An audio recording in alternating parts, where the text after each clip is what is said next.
Hey guys, how's everyone doing today? In today's video we've got a guide once again for the Root of Nightmare's third encounter, the Planets encounter.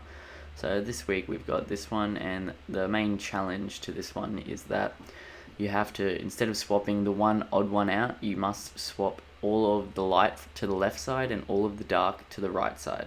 And basically the way this is done is that on your first run, say you're on the dark side, you want to bring one of the two dark over to the light side, as you can see is happening in the video now. And then once you've inserted that one, in the second round you're going to want to stay over on this side. It's going to be a lot easier than jumping back and forth and risking death. So once you get to the second round of bringing the planets over, you just want to bring the one remaining light over to the other side, or vice versa. If you started on light, you bring one of the lights over and then you bring the one remaining dark over. Basically all you're doing is swapping all of the dark or light planets onto the opposite sides. So it's basically the opposite to the regular encounter. It can make it a bit harder because it's an increased amount of time and more phases that you've got to go through to get to DPS, but I'm going to give you all the best tips and tricks to doing this the most effective way in this video. So stay tuned. We're going to start off with team setup, then we're going to go on to weapons, and finally we'll end off with some DPS. So to start off with, the most effective team setup that I seem to find is that having at least two well warlocks. You're going to want at least two. You can have more, it is possible to do it with more, but you're going to want at least two with a well. And preferably they're going to be your ad clears. You're going to have them using an empowering rift and using nade spawn to take out all of the ads. Well, it's definitely the best way to take out most of the ads. And then your most preferable options would be to have 4 strand titans. It's not 100% necessary, but strand titans are really good for taking out the barriers because you're able to suspend them instead of needing to barrier them, and then you can just use whatever your most powerful weapon is to take them out. So as for the runners, killing the barriers is one of the main and harder things to do in this one, because instead of just being normal centurions, they actually have barrier centurions, which is something I forgot to mention. And this is why I recommend the strand titans. You can use the build setup I have on my channel. That's the one I'm using in this video right here. It seems to be very effective. You always have your shackle grenade to suspend them, and it seems to do pretty well.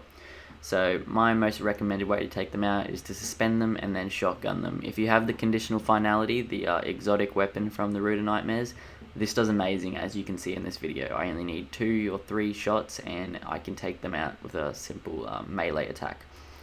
Other than that, you can just use any other high impact shotgun. This week the solar shotgun will do the best because it is the solar burn. Otherwise, just any high impact shotgun should do the trick. Other than that, you can use the Acacia's Dejection with a target lock perk on it or something like that. I was using that for a few rounds and it was still pretty effective. Radiant effects work really well. Or an Arbalist. Finally, an Arbalist will do it if you don't have anything else.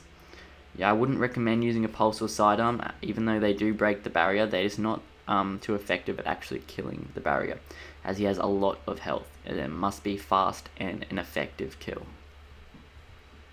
As for the 2 ag clears on each side, I'm recommending them being the well warlocks, as you can use an empowering rift and get a nade spam out.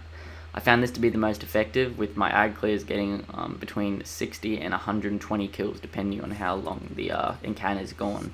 So I'm recommending that. Otherwise you can just use long range area effect weapons like the Outbreak Perfected. Acacia's Dejection works well against the Centurions that you're going to need to take out quickly. They're going to be your main focus as the Centurions, as they're what spawn the Colossuses for your teammates. And you're going to want to stay back and shoot them from afar, otherwise you're going to get destroyed. But empowering rift with a nade spawn, if you can do that, is a very effective strategy. You don't have to get close and you won't ever run out of the nades using an empowering rift. Now, as you can see from this video, I'm able to get a 2-phase kill in this video, and that's what allows it to be that's what makes it an easy strategy, is because if you end up having to go to 3 phases, it just makes it harder, as you got to do 6 rounds of the Colossuses. So getting it at 2 phases is vital and helpful, but it is not necessary. You can do it in 3 phases if your team must. It's just going to be a lot harder. You've got to take care of your ammo a lot better, and it's doable. It's just the ammo economy is not the greatest. I'm recommending solar rocket launchers though for killing him.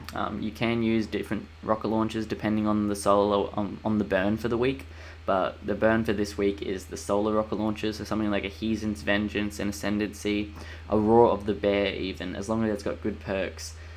Something like Demo, Explosive Light, Field Prep, Lasting Impression, something like that. Something you're gonna get good damage out of. You're gonna be easily able to two-phase him. He doesn't have a crazy amount of health.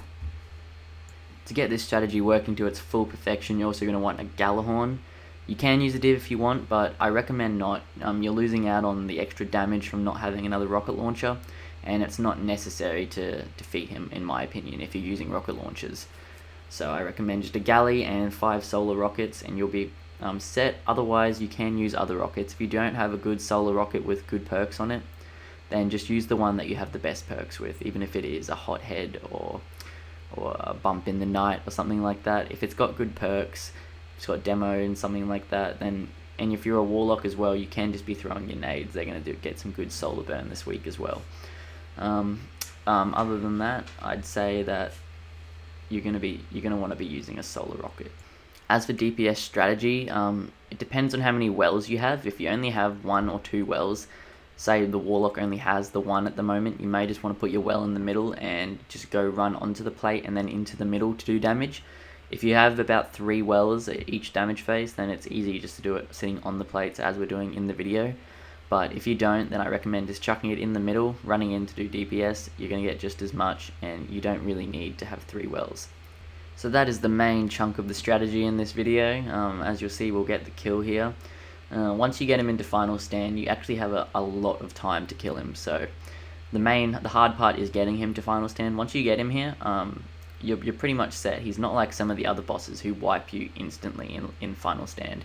He gives you quite a bit of time to kill him. As you'll see, I wasn't even standing in the right area to do any damage for quite a bit, but we were still able to take him down. We had plenty of time. I thought we were going to lose it for a second there, but we ended up being able to take him out quite easily.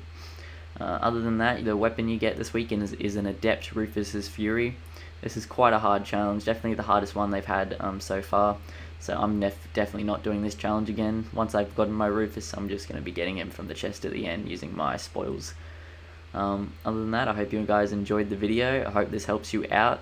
If so, like, comment, and let me know if it helped you out. Don't forget to subscribe for more guides like this in the future, because I'm going to be doing one next week for Nezarec, and have a good week, guys.